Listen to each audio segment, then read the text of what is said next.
దేశంలో ఇంత సువిశాలమైనటువంటి భారతదేశంలో 135 కోట్ల జనాభా ఉండే ప్రపంచం యొక్క అతిపెద్ద ప్రజాస్వామిక వ్యవస్థకి ప్రధానమంత్రి కాగలిగేటువంటి అవకాశం చాలా తక్కువ మందికి చాలా అరుదుగా లభించేటువంటి గొప్ప అవకాశం అధ్యక్ష. తన యొక్క వ్యక్తిగత ప్రతిభ ద్వారా అకుంఠితమైనటువంటి దీక్ష ద్వారా ఒక మంచి కార్యసాధకుడిగా పేరు తెచ్చుకున్నటువంటి మన తెలంగాణ గడ్డ మీద పుట్టినటువంటి తెలంగాణ ముద్దుబిడ్డ శ్రీ పివి నరసింహారావు గారు. వారు చాలా పదవులు చేశారు, రాష్ట్ర ముఖ్యమంత్రి కూడా చేశారు. అవన్నీ తీర్మానంలో చెప్తాను. కానీ ప్రధానమంత్రి పదవి అనేది కొంచెం చాలా అరుదుగా దక్కేటువంటి అవకాశం. వారికి లభించవలసినటువంటి మర్యాద కొంత లభించాలనే బాధ తెలంగాణ బిడ్డలుగా మనందరికీ కూడా ఉంది అధ్యక్ష. ఆ వెలితి ఉంది, అందులో సందేహం లేదు. సరే, దానికి బాధ్యులు ఎవరు, మంచివారు, చెడ్డవారు, ఆ మీమాంసలను వెళ్ళదలుచుకోలేదు. కానీ వారు శత జయంతి ఉత్సవాలు జరుగుతున్న సందర్భం ఇది. పివి మన టీవీ అని తెలంగాణ మొత్తం చెప్పుకుంటున్నటువంటి సందర్భం. ఈ సందర్భంలో కేంద్ర ప్రభుత్వాన్ని వారికి భారతరత్న బిరుదు ప్రదానం చేయాలని చెప్పి డిమాండ్ చేస్తూ తీర్మానం తమ అనుమతితో అధ్యక్ష.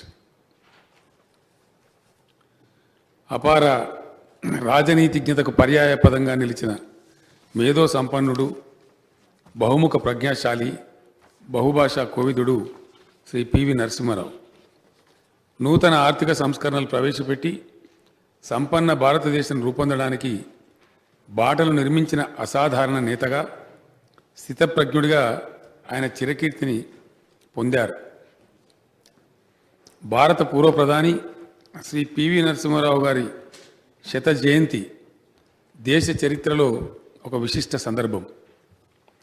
తెలంగాణ అస్తిత్వ పతాక, ఆత్మగౌరవ పతాక అయిన పివి నరసింహారావు గారి శత జయంతి ఉత్సవాలను సంవత్సరం కాలం పాటు ఘనంగా నిర్వహించడానికి తెలంగాణ ప్రభుత్వం సంకల్పించింది.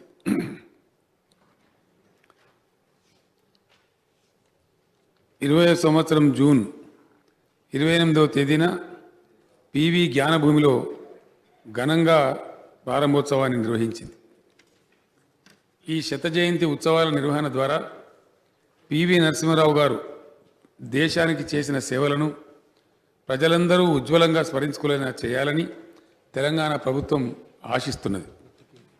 ఈరోజు ప్రపంచంలో అత్యంత వేగంగా అభివృద్ధి చెందుతున్న దేశాలలో ఒకటిగా భారతదేశం నిలవడానికి, ప్రపంచంలో అతిపెద్ద ఆర్థిక వ్యవస్థలలో ఒకటిగా భారతదేశం పురోగమించడానికి మూల కారకుడు శ్రీ పివి నరసింహారావు. దేశ ప్రధాని పదవిని అధిష్ఠించిన మొట్టమొదటి దక్షిణ భారతీయుడిగా, తెలంగాణ ముద్దుబిడ్డడిగా చరిత్ర సృష్టించిన ఘనుడు శ్రీ పివి నరసింహారావు. అందుకే ఇది పివి మన టీవీ అని తెలంగాణ సగర్వంగా చాటుకుంటున్న సందర్భం.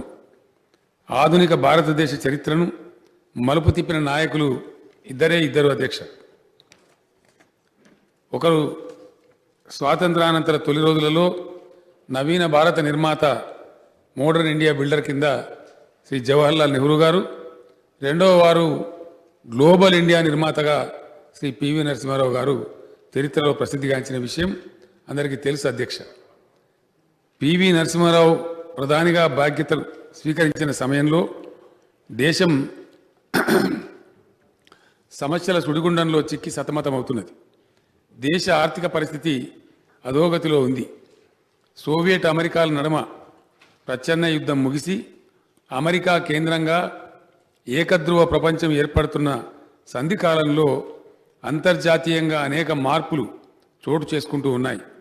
కాలానుగుణంగా, పరిణామశీలంగా ఆర్థిక దృక్పథంలో మార్పులు తేవాల్సిన ప్రత్యేక పరిస్థితుల నడుమ దేశం నిలబడి ఉన్నది. ఇంకో దిక్కు పంజాబ్లో వేర్పాటువాదం బుసలు కొడుతోంది. కాశ్మీర్లో ఉగ్రవాదులు మారణహోమం కొనసాగిస్తున్నారు. వీటన్నిటితో పాటు మైనార్టీలో ఉన్న ప్రభుత్వానికి సారథ్యం వహిస్తూ రాజకీయ స్థిరత్వాన్ని నెలకొల్పాలి. కాలం విసిరిన ఇన్ని సవాళ్ల నడుమ తనదైన దార్శనికతతో ధైర్యంగా ముందడుగు వేశారు శ్రీ పివి నరసింహారావు గారు. నూతన ఆర్థిక సంస్కరణలకు శ్రీకారం చుట్టి అత్యంత సాహసోపేతంగా, వేగంగా, చాకచక్యంగా, సమర్థవంతంగా అమలు చేశారు. రాజకీయాలతో సంబంధం లేని ఆర్థికవేత్త శ్రీ మన్మోహన్ సింగ్ గారిని ఆర్థిక శాఖ మంత్రిగా నియమించి పివి గారు తన ప్రత్యేకతను చాటుకున్నారు. సరళీకృత విధానాలతో దేశ ఆర్థిక వ్యవస్థ గమనాన్నే మార్చివేశారు. లైసెన్స్ పర్మిట్ రాజును అంతం చేశారు. దేశాభివృద్ధిలో ప్రైవేట్ రంగం భాగస్వామ్యాన్ని పెంచారు. కూపస్థం అండూకంలా మారిన దేశ ఆర్థిక వ్యవస్థను ప్రపంచ ఆర్థిక వ్యవస్థతో అనుసంధానం చేశారు. అభివృద్ధి రేటు 0 అవుతున్న విపత్కర పరిస్థితి నుంచి దేశాన్ని బయటపడవేసి ఆర్థిక వ్యవస్థను పట్టాలెక్కించి పరుగులు తీయించారు.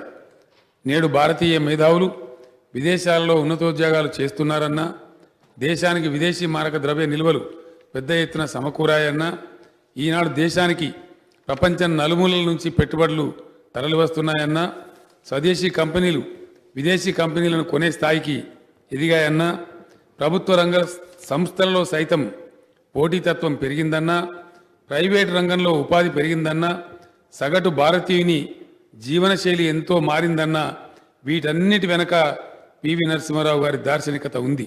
ఇది అందరూ ఒప్పుకొని తీరాల్సిన సత్యం. శ్రీ పివి నరసింహారావు గారు సంస్కరణలు అనే వృక్షాలను నాటితే ఈనాడు మనం వాటి ఫలితాలను అనుభవిస్తూ ఉన్నాం. అందుకే ఆయన నూతన ఆర్థిక విధాత, గ్లోబల్ ఇండియాకు రూపశిల్పి. భారత విదేశాంగ విధానంలో మేలి మలుపులు శ్రీ పివి దౌత్యనీతి ఫలితమే.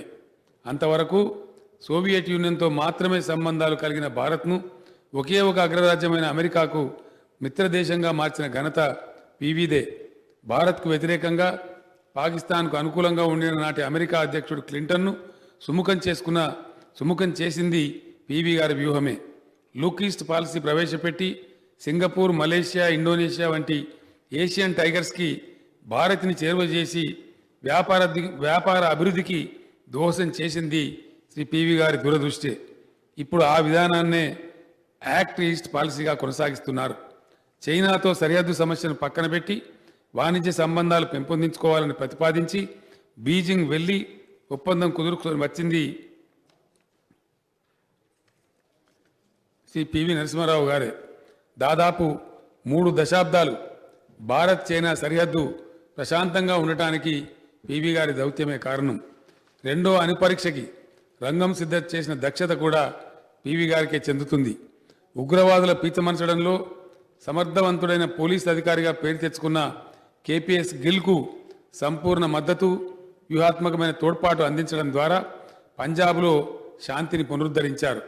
కేఆర్ వేణుగోపాల్ వంటి సమర్థులైన అధికారుల సహకారంతో కశ్మీర్లో శాంతి నెలకొల్పగలిగారు. పివి గారు భూస్వామ్య కుటుంబంలో పుట్టారు.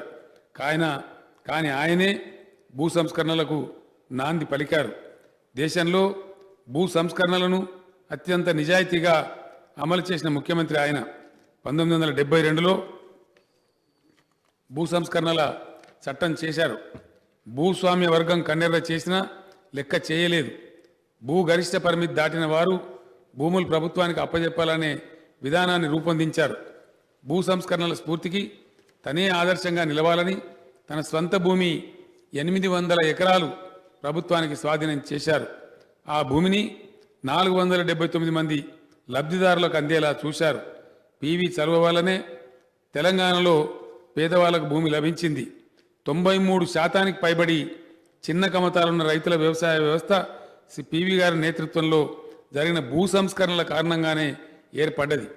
భూ సంస్కరణలను చిత్తశుద్ధితో అమలు చేసినందుకు, ముల్కీ రూల్స్ను సమర్థించినందుకు తదనంతరం ఆయనను ముఖ్యమంత్రి పదవి నుంచి తప్పించారు.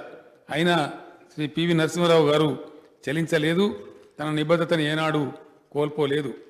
రాష్ట్ర మంత్రిగాను, కేంద్ర మంత్రిగాను ఏ శాఖ నిర్వహించినా అందులో సంస్కరణలు ప్రవేశపెట్టిన సృజనశీలి, నిత్య సంస్కరణాభిలాషి శ్రీ పివి నరసింహారావు గారు. అనన్య సామాన్యమైన మేధో సంపత్తి, సామాజిక సమస్యల పట్ల లోతైన అవగాహన ఉన్న పివి గారు వివిధ శాఖలలో అనేక అభివృద్ధికరమైన సంస్కరణలు ప్రవేశపెట్టారు. రాష్ట్ర విద్యామంత్రిగా గురుకుల పాఠశాలలు ప్రారంభించారు. కేంద్రంలో మానవ వనరుల శాఖ మంత్రిగా నవోదయ పాఠశాలలు నెలకొల్పారు. ఈ విద్యాలయాలు గ్రామీణ విద్యార్థులకు నేటికి ఉచితంగా ఉన్నత ప్రమాణాల విద్యను అందిస్తూ ఉన్నాయి. ఈ విద్యాలయాల్లో శిక్షణ పొందిన వారెందరో ఉన్నత స్థాయి పదవులు పొందారు, ఉన్నత ఉద్యోగాల్లో రాణించారు, నేటికి రాణిస్తూ ఉన్నారు. 7 నుండి 10వ తరగతి వరకు మధ్యన ఉండే తరగతులలో డిటెన్షన్ పద్ధతిని రద్దు చేశారు. పిల్లలు జీతగాళ్లుగా, బాల కార్మికులుగా, డ్రాప్ అవుట్స్గా మిగిలిపోతున్నారనే ఉద్దేశంతో మానవీయ కోణంలో ఆలోచించి ఆయన ఈ సంస్కరణలు చేశారు. అన్ని కోర్సుల అకాడమిక్ పుస్తకాలన్నీ తెలుగులో లభించాలనే ఉద్దేశంతో తెలుగు అకాడమీని నెలకొల్పారు. జైళ్ల మంత్రిగా బహిరంగ జైళ్ల విధానం ప్రవేశపెట్టారు. శిక్షార్హులలో, ఖైదీలలో పరివర్తనకు ఓపెన్ జైలు ఉపయోగపడతాని విశ్వసించిన మానవీయ మూర్తి శ్రీ పివి నరసింహారావు గారు. విదేశాంగ మంత్రిగా ఇజ్రాయెల్ను గుర్తించి ఆ దేశంతో ప్రప్రథమంగా దౌత్య సంబంధాలు నెలకొల్పారు. దేశీయాంగ మంత్రిగా, రక్షణ మంత్రిగా విధానపరంగా అనేక కొత్త పుంతలు తొక్కారు. అధ్యక్ష, పివి గారి వ్యక్తిత్వం ఒక సహస్రదళ పద్మం. అనేక కోణాలున్న సమున్నత వ్యక్తిత్వం. పివి బహుభాషా కోవిదుడు, మహోన్నత సాహిత్యవేత్త. బాలగంగాధర్ తిలక్, పండిత గోవింద వల్లం పంత్, కెఎం మున్షి, జవహర్లాల్ నెహ్రూ వంటి వారి సరసన లెక్కించదగిన అఖండమైన పాండిత్యం ఉన్నవాడు. తెలుగు, సంస్కృతం, మరాఠీ, కన్నడం, ఉర్దూ, పర్షియన్ మొదలైన భారతీయ భాషలతో పాటు ఇంగ్లీషు, ఫ్రెంచ్ వంటి విదేశీ భాషలలో కూడా అనర్గళంగా ప్రసంగించగలిగిన మహాపండితుడు. రాజకీయాలలో మునిగి తేలుతూనే కవి సామ్రాట్ శ్రీ విశ్వనాథ సత్యనారాయణ గారు రచించిన 1000 పడగలు అనే బృహన్నవలను హిందీ భాషలోకి సహస్ర ఫన్ పేరుతో అనుసృజించారు. అందరూ 1000 పడగల నవలకు పివి గారు చేసింది అనువాదం అనుకుంటారు, కానీ అది అనుసృజన అని స్వయంగా విశ్వనాథ సత్యనారాయణ గారే పేర్కొన్నారు. 1000 పడగల నవల అనేక పాత్రలు, సన్నివేశాలతో ఒక ఇతిహాసం వలె ఉంటుంది. క్లిష్టతరమైన ఈ నవలను పివి అనుసృజన చేసిన తీరు చూస్తే హిందీ నుంచి తెలుగులోకి నేను అనువాదం చేశానా అనేంత గొప్పగా ఉన్నదని విశ్వనాథ సత్యనారాయణ గారు అంతటి వారు అంతగా ప్రశంసించారంటే పివి గారి పాండిత్యం ఎంత గొప్పదో అర్థం చేసుకోవచ్చు. 1000 పడగల నవలను బ్రిటిష్ సామ్రాజ్యవాదం మీద తిరుగుబాటుగా శ్రీ పివి గారు అభివర్ణించారు. అబలా జీవితం అనే మరాఠీ నవలను తెలుగులోకి అనువాదం చేశారు. తెలంగాణ సాయుధ పోరాటంలో తన అనుభవాలకు అక్షర రూపాన్ని ఇస్తూ గొల్లరామవ్వ అనే అత్యద్భుతమైన కథ వారు స్వయంగా రాశారు. ఈ కథలో ఆనాడు తెలంగాణలో రామవ్వ వంటి సామాన్యులు చేసిన త్యాగాలను గొప్పగా చిత్రించారు. ఇంకా ఎన్నో కథలు, పద్యాలు, గేయాలు, నవలికలు రాశారు. ఆయన ఉపన్యాసాలలో భాషా సాహిత్య పరిమళాలు గుబారించేవి. ఆయన అసమాన పాండిత్యం అద్భుత తేజస్సుతో ప్రకాశించేది. విశ్వనాథ సత్యనారాయణ గారికి, డాక్టర్ సి నారాయణ రెడ్డి గారికి జ్ఞానపీఠ పురస్కారాలు లభించడం వెనుక, కాళోజీ నారాయణరావు గారికి పద్మవిభూషణ్ బిరుదు రావడం వెనుక పివి గారి కృషి దాగి ఉంది. మన వాళ్ళ ప్రతిభ జాతీయ స్థాయిలో వెలుగులోకి రావడానికి శ్రీ పివి గారే వారధి అయ్యారు. ఒక చిన్న గ్రామంలో పుట్టి విద్యార్థి దశలోనే నిజాం రాజుకు వ్యతిరేకంగా ఉద్యమం చేసినందుకు విశ్వవిద్యాలయం నుంచి బహిష్కరణ చేసినా కూడా పివి గారు వెరవలేదు. పొరుగు రాష్ట్రమైన మహారాష్ట్ర వెళ్ళి నాగ్పూర్, పూణేలో ఇంటర్, బిఎస్సి, లా డిగ్రీలలో అత్యున్నత శ్రేణిలో ఉత్తీర్ణుడయ్యారు. ఆనాడు ప్రముఖ న్యాయవాది, గొప్ప రాజకీయవేత్త అయిన బూరుగుల రామకృష్ణరావు గారి దగ్గర జూనియర్ లాయర్గా ప్రాక్టీస్ మొదలుపెట్టినప్పటికీ పివి గారు పత్రికా సంపాదకత్వం పట్ల, రామానంద తీర్థ నాయకత్వంలోని స్వతంత్ర పోరాటం పట్లనే మొగ్గు చూపించారు. అద్భుతమైన గ్రహణ ధారణ శక్తి పివి సొంతం. పేదల పట్ల సానుభూతి, ప్రయోగశీలత, పార్టీ పట్ల, ఆదర్శాల పట్ల అంకిత భావంతో పివి గారు రాజకీయ ప్రస్థానం సాగించారు. గాంధీ, నెహ్రూల పట్ల ఆరాధనా భావం, అసమాన పాండిత్యం, అసాధారణమైన అభివ్యక్తి, సృజనశీలం ఆయనను ఉన్నత పథంలో నడిపించాయి. ఎన్నో శిఖరాలు ఎక్కించాయి. 1991లో ఎన్నికలలో పోటీ చేయకుండా హైదరాబాద్ తిరిగి రావడానికి సిద్ధంగా ఉండిన పివి గారు రాజీవ్ గాంధీ గారి దారుణ హత్యానంతరం అఖిల భారత్ కాంగ్రెస్ పార్టీ అధ్యక్షులై దేశ ప్రధానిగా సర్వోన్నతమైన పదవిని అధిష్ఠించారు. ప్రధానిగా భారతదేశాన్ని ప్రపంచ పరిణామాలకు అనుగుణంగా తీర్చిదిద్దడంలో అసమానమైన ప్రతిభతో పాటు విమర్శలకు వెరవని సాహసాన్ని ప్రదర్శించారు. అటువంటి మహనీయుడికి, తెలంగాణ ముద్దుబిడ్డకు, ప్రపంచ మేధావికి, బహుభాషావేత్తకు, అపర చాణక్యుడికి, ప్రగతిశీలికి, సంపన్న భారత నిర్మాతకు, జాతి రత్నమై బాసిలిన నాయకునికి మరణానంతరం భారతరత్న పురస్కారం ఇచ్చి భారత జాతి తనను తాను గౌరవించుకోవాలి. ఇప్పటికే ఆలస్యం అయింది. పివి శత జయంతి ఉత్సవాలను తెలంగాణ ప్రభుత్వం ప్రపంచవ్యాప్తంగా ఘనంగా నిర్వహిస్తున్న ఈ సందర్భంలో వచ్చే పార్లమెంట్ సమావేశాలలో భారతరత్న బిరుదు ప్రకటించడం సముచితంగా ఉంటుంది.